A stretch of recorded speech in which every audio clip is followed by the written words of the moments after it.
पुढील भागामध्ये आपल्याला बघायला मिळेल देशमुखांच्या घरी दिवाळी सेलिब्रेशन असतं आणि म्हणून मग किचनमध्ये जीवा आणि नंदिनी दोघंजण दिवाळीचा फराळ बनवत असतात।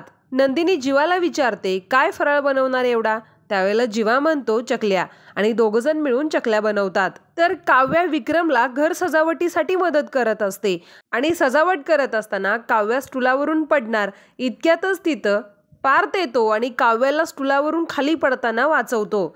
त्यावेळेला मग काव्या पार्थला म्हणते तुम्ही दरवेळेला कसं येता मला सावरायला। त्यावेळेला पार्थ काव्याला म्हणतो डेस्टिनीलाच असं वाटत असेल की प्रत्येक वेळेला मीच तुम्हाला सावरावं।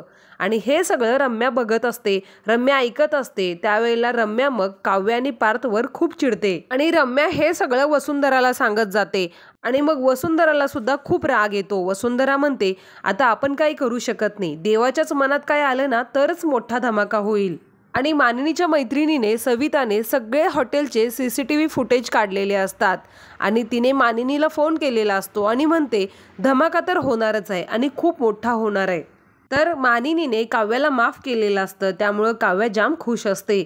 मानिनी मग काव्याला म्हणते आता माझी ही पुन्हा सापडलेली माझी मैत्रीण मला कायम माझ्यासोबत हवी आहे। तर मग आता पुढे काय होईल। सविताच्या समोर जे काव्याचं आणि जीवाचं CCTV फुटेज आले ते सविता सगळ्यांसमोर आणेल का हे आपल्याला येणाऱ्या पुढच्या भागात बघायला मिळेल।